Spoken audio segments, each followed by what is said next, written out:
Hi, I'm Susan Keefe from Rhubarb Cod, and today I'm overthinking Strawberry Rhubarb Pie.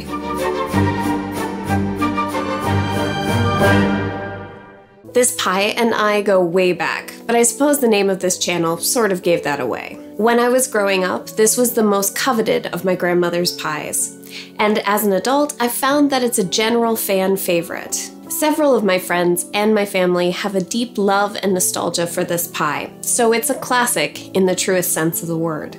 But where did this classic come from? Well, believe it or not, the story starts in China, where rhubarb was first cultivated for medicinal purposes. In the early 1600s, Venetian traders picked up the plant and brought it home with them. But even then, the crop was still not considered food. In fact, rhubarb isn't mentioned as a food in writing until 1778. Both Germany and Britain were among the first countries to use rhubarb in dishes, and they were used primarily in sweet dishes. So it is likely that the first strawberry rhubarb desserts came out of these regions. But how did strawberry and rhubarb hook up? Well, it's sort of a relationship of necessity. Rhubarb is naturally very sour. Rhubarb is naturally very sour. So that's why whoops. Weird way to say whoops. I think I'm remembering why this is always such a nightmare. I love it. That's great. Rhubarb is naturally very sour. That's why we generally cook it down with copious amounts of sugar. But pairing it with a sweeter fruit allows the baker to trim back the sugar a little bit. And strawberries, which tend toward the sweeter side, share a season with rhubarb. So it's not that surprising they found each other under a pastry lid. But enough about globe-trotting plants. Let's talk pie. Today's recipe is best made in a 9-inch deep dish pie plate. 9-inch deep dish, 9-inch deep dish pie plate. 9-inch deep dish pie plate. Today's recipe is best made in a 9-inch deep dish pie plate. Pie plate is difficult, but how else do you say pie plate? Today's recipe is best made in a 9-inch deep dish pie plate. So make sure you have one handy before you do anything else. It should be about 2 inches deep. I figure I should tell you that up front to avoid pie-related disappointment. The worst kind of disappointment. Once you have your pie plate squared away, let's make the pastry. Today we're making an all-butter pastry. This is my grandmother's recipe, but she used to make it with half butter and half shortening, which you certainly can do. The shortening does result in a flakier crumb and is slightly easier to work with, but I prefer the flavor of an all-butter pastry. We're going to start by whisking our dry ingredients together. Start with 2½ cups of all-purpose flour in a large bowl. Add 2 tablespoons of granulated sugar and 1½ teaspoons of salt. You can trim back the salt if you wish. I just like the contrast of a saltier crust against the sweet pie filling. Next, add 1 cup or 2 sticks of cold unsalted butter cut into cubes. Cut the butter into the flour mixture. You can do this by using either a pastry cutter or by using the rubbing method. Simply toss the butter in the flour so it's coated. Then roll the butter between your thumb and index fingers to create thin leaves of butter. Work quickly with cold hands. If your hands are warm, briefly run them under cold water before you start working with the butter. Continue the rubbing method until your flour mixture resembles coarse breadcrumbs. Pour in roughly ½ a cup of ice-cold water. You can also use vodka for this. I didn't because, well, I wanted a martini later. The logic behind using vodka is that it evaporates much faster than water, which in theory gives you enough moisture which in theory gives you the moisture you need to work with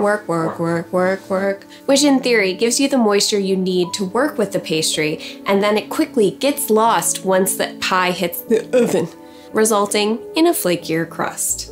But cold water works just fine. Just make sure it's very cold.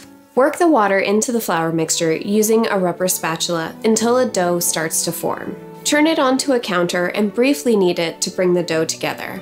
The dough should be shaggy, so resist the urge to over-knead it. Cut the dough in half using a bench scraper and press each half into a disc and wrap with parchment paper. Chill for 1 hour or overnight. If you plan to chill your dough longer than an hour, make sure you take it out of the fridge 15 minutes prior to rolling it out. The dough will be quite solid. While the pastry is chilling, let's make the filling. I'm sorry, that's really lame. For dramatic purposes, you pretended to hate it. Start by washing 400 grams of fresh strawberries and 350 grams of fresh rhubarb. Hull and quarter the strawberries and coarsely chop the rhubarb. Place both in a large bowl and add 2/3 of a cup of granulated sugar. You can add more sugar if you would prefer a sweeter filling, but I wanted to retain some of the rhubarb's tartness. I wouldn't exceed 1 cup though. Next, add a 1/4 cup of cornstarch, 1/2 teaspoon of kosher salt, 1 teaspoon of vanilla extract, and the juice of 1/2 lemon. Stir until the fruit is coated and set it aside. Now, let's roll out the pastry. Take 1 disc of the pastry out of the fridge and place it on a well-floured surface. Using a floured rolling pin, roll the pastry out to a circle that measures 12 inches in diameter. Keep rotating the pastry as you roll.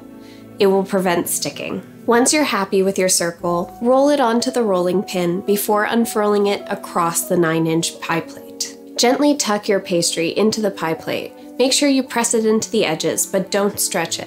Pierce the pastry all over with a fork and add your pie filling. You'll notice a fair amount of liquid has accumulated in the bowl that you had your filling in. We want to get as little of that in the pie as possible. But don't get rid of it. You can cook it in a small saucepan and make a really fantastic syrup for pancakes or ice cream.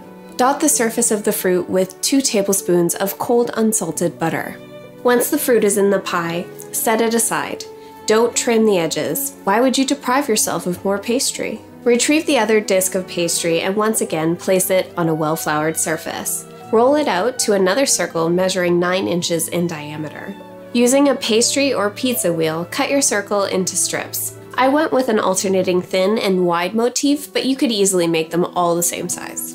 You also don't have to do a lattice top at all. It's traditional to do a lattice top for strawberry rhubarb pie, but it's not necessary. Instead, you could go with an intact lid and just cut a few vents. But having said that, arranging a lattice is very simple. Just remember over, under, and make sure you select strips that are of a corresponding length with their position on the pie. Once the lattice is on there, gather up all the edges and form a ridge. You can borrow some pastry from the meatier sections of the ridge to flesh out the thinner sections. Then, using your thumb and index fingers, crimp the pastry all around. Transfer the pie to the fridge and chill for 30 minutes. While the pie is chilling, preheat the oven to 400 degrees Fahrenheit. Once the oven is up and the pie is chilled, crack an egg into a bowl and beat it with a fork. Brush the egg all over the surface of the pie and dust it with a coarse sugar. I use Demerara. Place the pie on the middle rack of your oven and place a sheet pan on the lower rack. This will catch any drips. Bake the pie for 20 minutes, then lower the oven temperature to 350 degrees Fahrenheit and place a crust shield around the crimped edges of the pie. I used a silicone guard, but if you don't have one, you can use tinfoil. Return the pie to the oven and bake for another 50 minutes. Take the pie out of the oven and let cool for a few hours before slicing and serving. The cooling time will allow the filling to solidify so you can get a nice clean slice. And that's everything I could think to overthink about strawberry rhubarb pie, a classic in the truest sense of the word. I hope you give this a try, and if you do give it a go, let me know how it went in the comments below. And if you enjoyed this video, don't forget to like it and subscribe to this channel. I post a new recipe every week and a ton of goodies along the way. Thank you for baking with me. I'll see you all again soon.